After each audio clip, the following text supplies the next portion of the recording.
This episode is proudly supported by OpenTable. Nearly 1/3 of diners are booking same day. So they're making those decisions on the spot. And 10% are making their bookings within just a few hours. And so it's why it's so important to have booking software like OpenTable, which allows your diners to discover you. And so when restaurants are on platforms like OpenTable, they're much more likely to be discovered. We help diners to connect to restaurants. Ultimately, having technology, using technology, helps you to reattach to those diners. Experience the power of OpenTable. For an exclusive offer, visit restaurant.opentable.com.au/DITW. The actual, agricultural resources of the Liverpool Plains are magnificent. I would have to say it is one of the most blessed agricultural areas I have ever seen. It's the fear of the unknown, and no matter how many studies they do on it, they can't guarantee that if it leaks, that it will not destroy. Pretty much the whole of Australia loses out if the soil and that things are carried on here that shouldn't be, because there's certain areas that shouldn't be mucked with. Just about everything we do at Dirty Linen and across the whole Deep in the Weeds food podcast network rests on farming. Without productive farmers, we don't have restaurants. We don't have those resonant, connected stories of cuisine and culture that we love so much and that we know you appreciate too. And fundamentally, without farmers, we don't eat. It's basic. We also know that we need to cease coal and gas mining because of the emissions they create. The science is unequivocal. The catastrophic climate risks are too great. The move to net zero makes allowances for legacy mining, but it's clear that any new coal or gas extraction tips into dangerous territory. Given all this, we're keeping a close eye on the Liverpool Plains and the gas mining exploration licences held by energy giant Santos. Join us all week as we talk to people in the region who are likely to be impacted by any mining activities and are mobilising against them. It's an interesting coalition of farmers, bakers, townspeople, traditional owners, and long-time journalists and community members. What becomes clear in these conversations is that this is a local fight with broader implications. If you eat, if you live on Earth, this fight matters. By the way, we've reached out to Santos for comment. We look forward to a response. We know that should coal seam gas mining proliferate across the Liverpool Plains, that the impacts to agriculture will be enormous, negative and long-term, and will be detrimental to our agricultural production. Possibly Australia's greatest, most important and richest food bowl is the glorious Liverpool Plains, about 4 hours northwest of Sydney. It's exceptional farming land. Some people say it's second only to Ukraine in terms of the most fertile land in the world.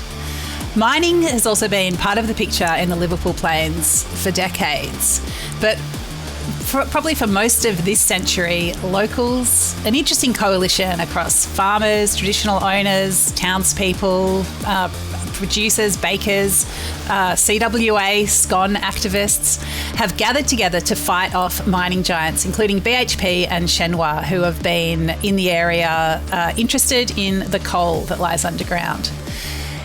Now Santos, gas company Santos, is asking farmers for access to their land to explore for gas and install a gas pipeline.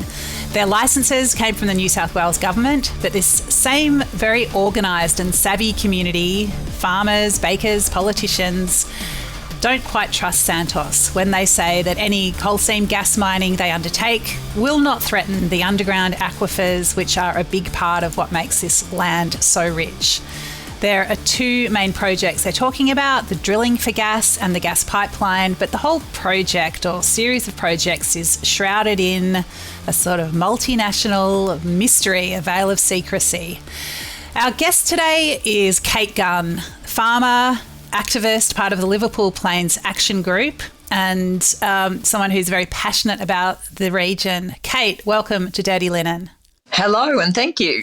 It's so great to have you on the show and as part of this special series around Liverpool Plains and the coal seam gas projects. Tell us a bit about yourself, Kate. Well, I'm a farmer on the Liverpool Plains. So I went off to uni and I went to uni in Sydney and hadn't really, I'm from the land. My parents are here and I'd always loved the farm, but I hadn't really entertained a career in agriculture. So I went off to uni and got educated, and I just couldn't think but that there must be opportunities for me in agriculture. So I made the uncomfortable decision to ask my parents what they would think about their daughter coming home farming, because that wasn't that common at the time. And they very fortunately agreed. So I've been here farming for nearly 20 years. And what do you guys farm? We're cropping primarily, so we're all dry land, and we also have beef cattle. And give us a sense of the land, like where actually are you situated? What's it like? What's it like to be there? Yeah, so we're just southwest of Gunnedah. I think it's a beautiful part of the world. I may be a little biased, but, you do get, there are very few people that don't, when they come to visit, they come up from Sydney or whatever, and they're just blown away by how beautiful it is here. And, of course, the actual, agricultural resources of the Liverpool Plains are magnificent, and that was part of the reason that I decided to pursue a career. Like, there just are more opportunities on the Liverpool Plains. It's a real highlight of Australian agriculture. We've got these beautiful deep black soils with this tremendous moisture holding capacity. So the moisture holding capacity of the soil ultimately means that there's water available for the crop, like even outside of rainfall events. So, of course, the reserves in the soil would deplete over periods without rainfall. But the system of farming means that the crops have that moisture to draw on, and then in between crops we rest the soil and the moisture profile has time to replenish, and it just makes it really reliable for production. I guess farming's got a pretty interesting history in Australia and indeed throughout the industrialised world, where a lot of farming has been about take and not replenishing. Over your life and your career, how have you seen that change or shift just in terms of how people value and look after this resource? Yeah, so I think most farmers have had a pretty big focus on sustainability for a really long time. But as we've had new technologies and new ways of testing, it's made it easier for us to manage. So, and also to monitor the systems and the impact that we're having on the soils. So there's a lot of practices like controlled traffic farming, which means that there's GPS technology drives the machinery along the same track all the time. And also zero-till farming, which is where you leave the stubble standing, which helps the integrity of the soil and also helps it hold moisture in. And variable rate fertiliser practices, as well as variable rate seeding. There's just a whole heap of new technology that is making sustainable farming so much better. And what was it about farming or about the region that drew you back? Why did you just, why did it pull you back like an elastic band? Well, I will say I'm a pretty big fan of the great outdoors. So I love being in open space, and I do love the city as well. But when it came to, choosing a life, I definitely was having a bit of trouble thinking that my entire life would be in Sydney. And the whole time I lived in Sydney, I always just loved coming home for a weekend, and I always came home in the holidays and worked. But also the farming business is an incredibly diverse business. I mean, there's obviously the production side, but then you've got all those other things. You've got finance and and team management, and you've got like marketing. There's so much to it. So it's not like you're only out in the paddock, slaving away in the hot sun and things like that. So what might a typical day involve for you? Well, I will say that I do spend more time in the office now than is ideal. But I typically have at least 2 office days, but then, you might be doing a bit of cattle work, and then there's harvest time. There's lots of action at harvest time. Might be on a chaser bin, planting on a tractor, and then, all the other glorious things that you can do on a farm. Kate, tell us about the community in the Liverpool Plains. You know, what was it like to grow up there? What sort of community activities took place, and what about that side of things drew you back? Yeah, the Liverpool Plains has got a really strong sense of community, and there's not really necessarily one community. It's sort of made up of multiple little satellite communities, I suppose. I mean, we've got our main towns like Gunnedah, Corindi, and Tamworth's sort of our urban centre. It's on the very edge of the Liverpool Plains.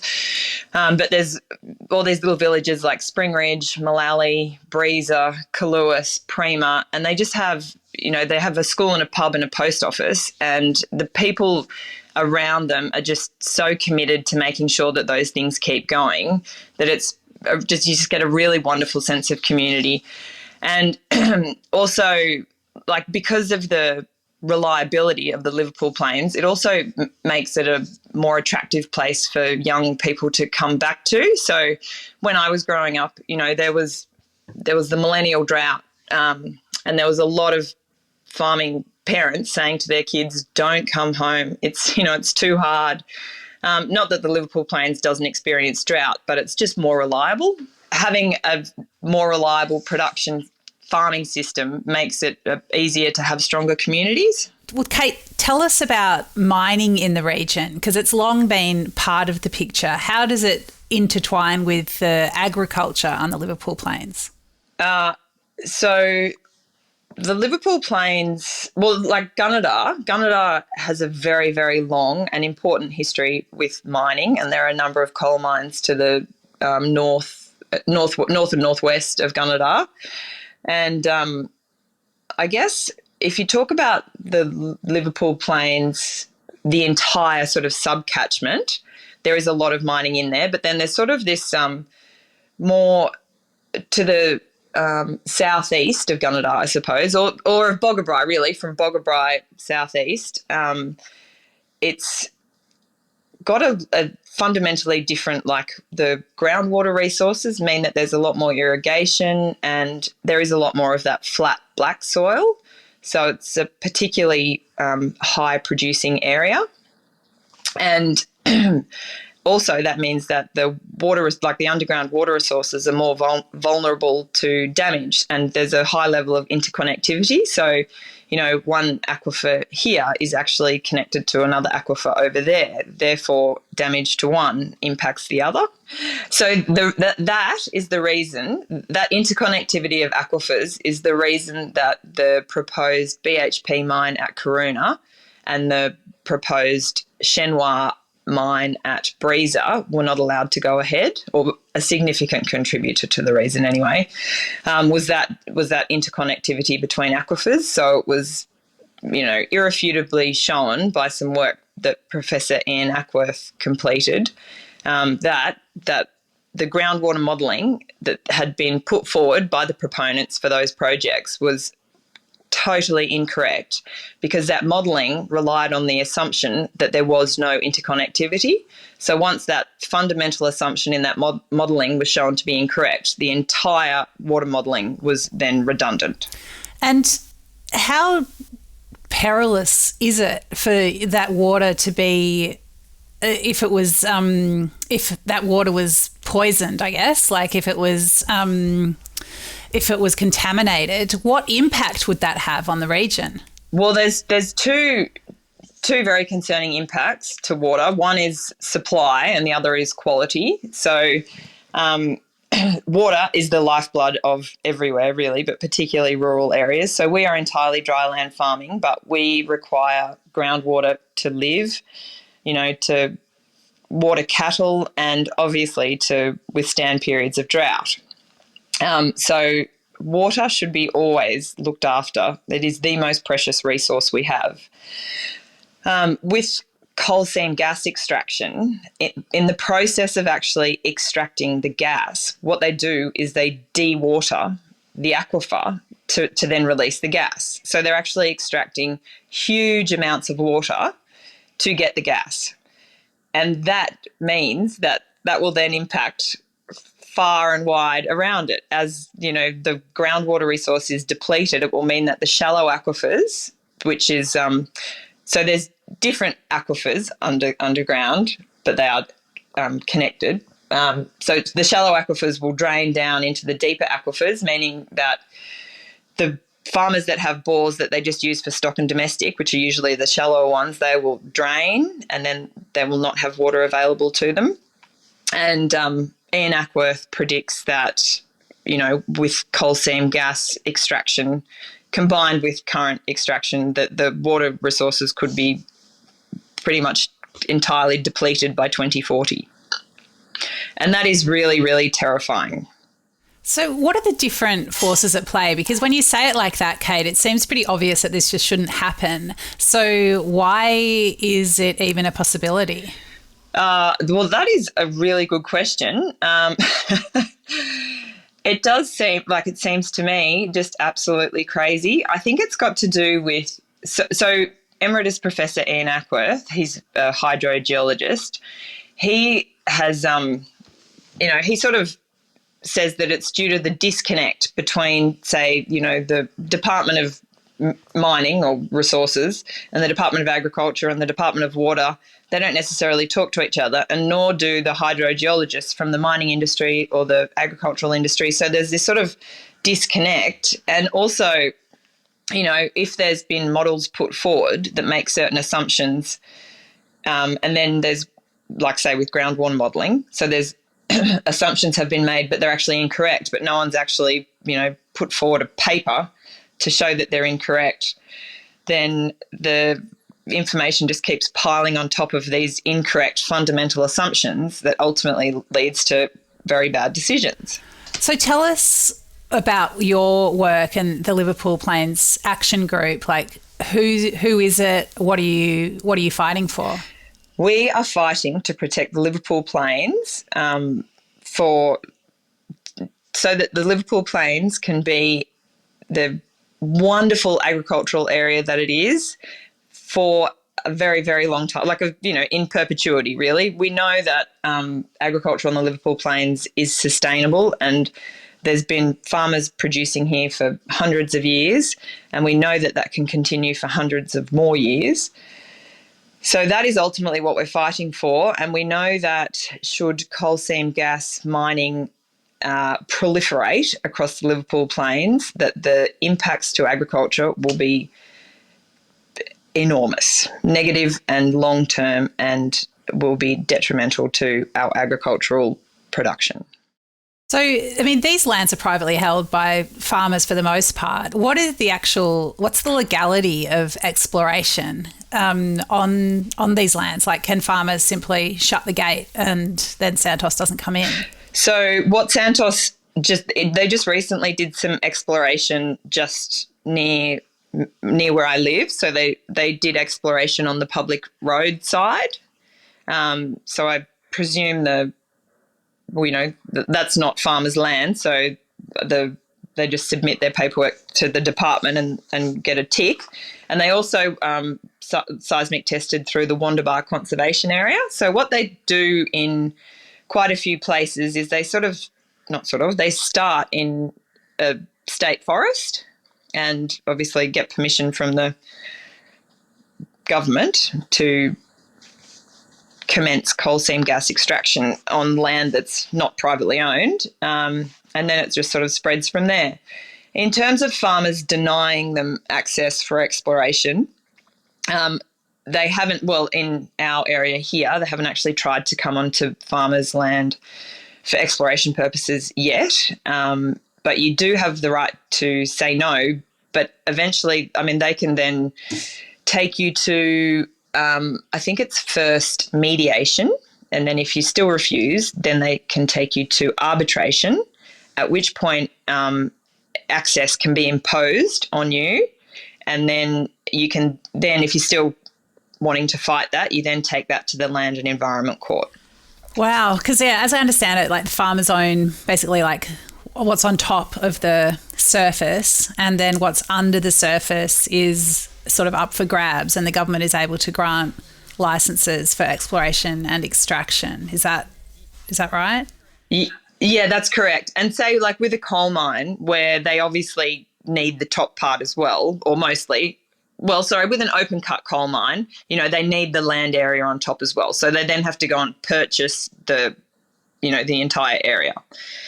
But with coal seam gas mining, they need a well pad and a road access and so on, but they don't need, all of the associated land. However, they can, from one well pad, horizontally drill underground for an awfully long way. I believe it might be 2 kilometres or something. And in terms of the footprint of coal seam gas mining, it's actually got it's a huge geographical footprint as opposed to a coal mine, which is a more concentrated area. Although, of course, you do then get the underground offshoots from a coal mine, which travel for a very long way as well. Yeah. So when you saw these initial works near your land, Kate, like, how did you feel? Well, it was very sad. It was really sad. Like, it was very sad to know. We had community consultation in November because they were actually meant to do the works at the end of last year rather than in January of this year. So I went along to community consultation and I asked a lot of questions and it was very alarming. So I asked, sort of, why are you actually doing this? Anyway, Santos confirmed that they do, in fact, aspire to extract as much coal seam gas as they can from the area. And I asked if there was anywhere that they would consider to be off limits, for various reasons. And the representative said, no, that wasn't the case, which alarmed me because I thought, well, surely they must think some areas are, of high value for something else and just say, no, we wouldn't ever go there. And they were very dismissive about any risks that they would be posing by coal seam gas extraction, which was also very frustrating because there are so many negative impacts coming out of Queensland. So it's not a matter of, how will they be damaged, it's how much damage will there be. I mean, what do we stand to lose in an agricultural sense?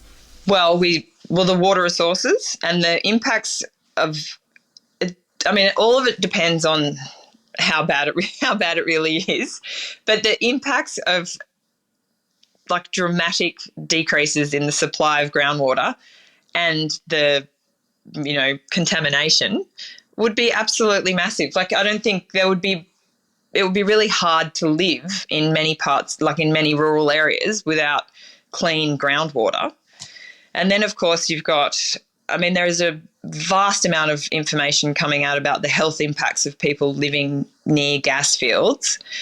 And there's obviously the impacts to the environment. And Gunneda's, been the koala capital for some time. So there's some very high-value koala habitat that would be under threat.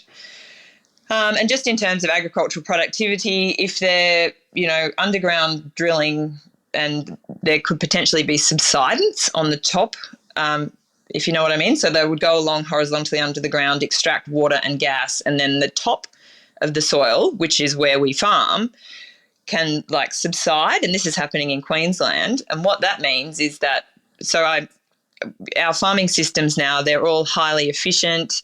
Many people even have laser level paddocks, but it requires that, these subsidence areas, they would lay water, which would mean that then you couldn't drive from one end of your paddock to the other. And with farming, as with many things, but timing is everything. So, once you get to your sowing window, you need the moisture in the soil to be right, and you need to be at the, within a matter of days. So if you have to wait for this subsided area to dry out to plant that entire paddock, it could be costing you, literally hundreds of thousands of dollars when it comes to your production.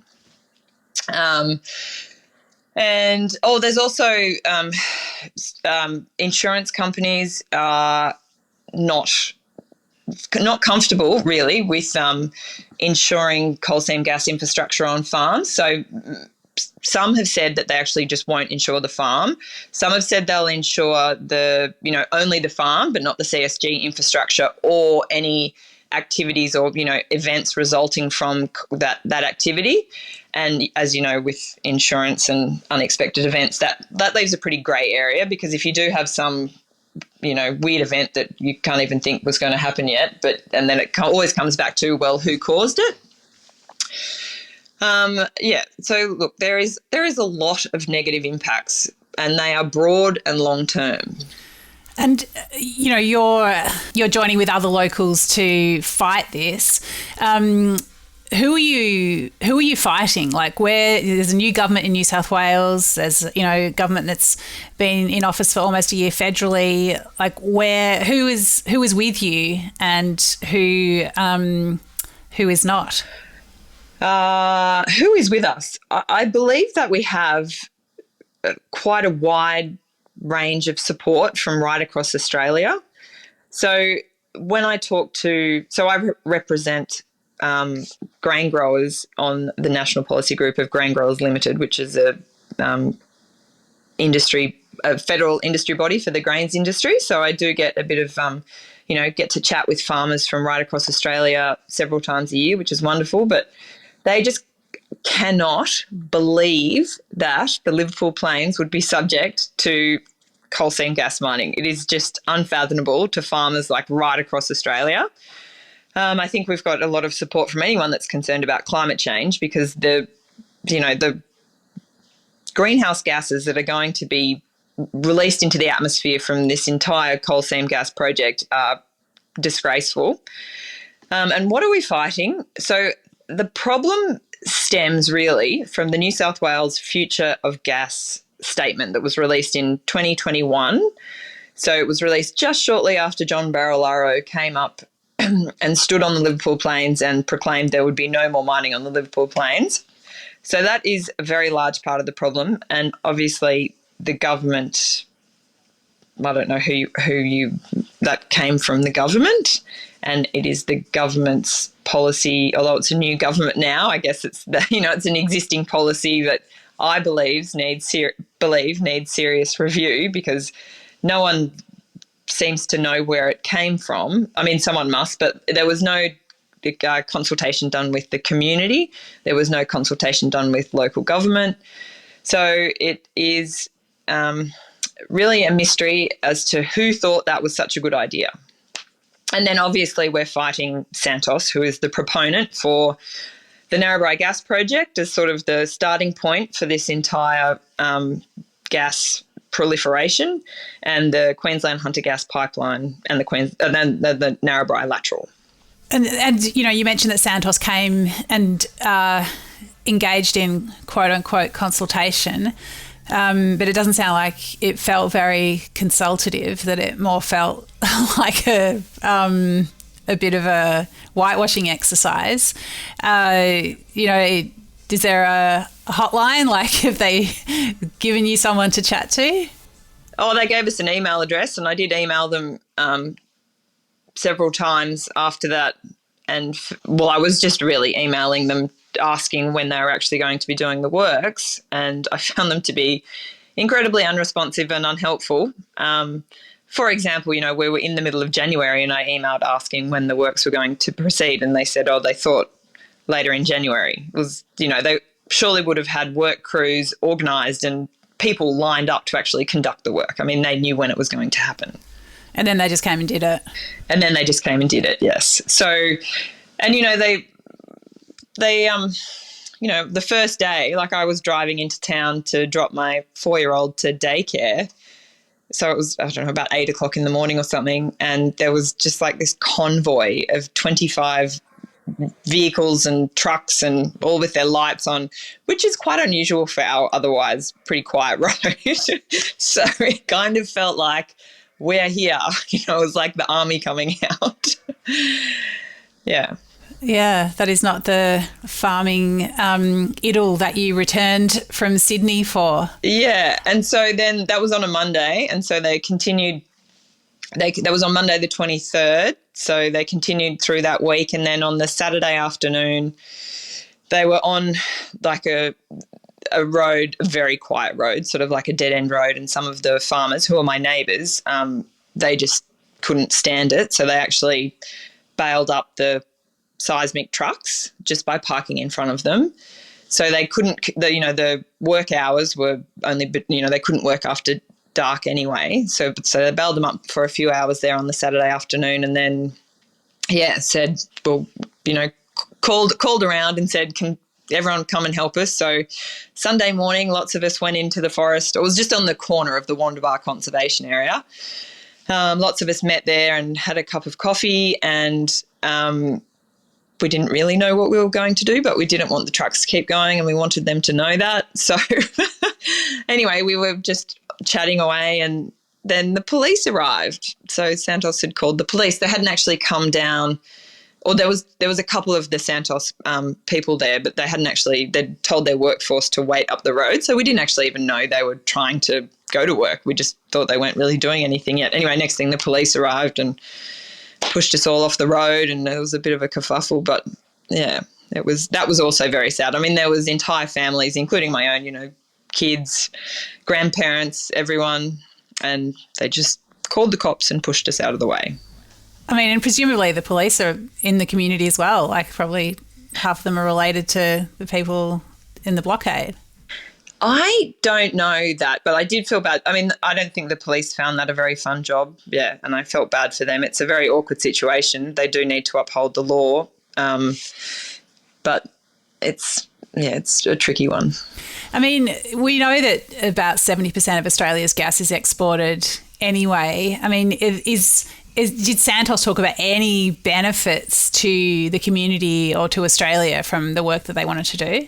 Yeah, Santos talks about jobs and income and, the benefit to support industries like, for example, motels and I guess some of the heavy industry type things that would support the developments. That's the benefits. They drive them pretty hard, very hard, and that does excite quite a lot of people as well. There are many prominent business people in town that think that would be absolutely wonderful. As we know, though, like Gunnedah already and has had for some time a skills shortage. It doesn't have a job shortage. So it is highly likely that there is not skilled workers in town looking for a job. So it would either be, not local workers anyway. And plus, Gunnedah has also had for a very long time a housing shortage, which means that workers are going to end up either, fly in, fly out or be in workers' camps. I mean, you're talking about preserving these lands in perpetuity.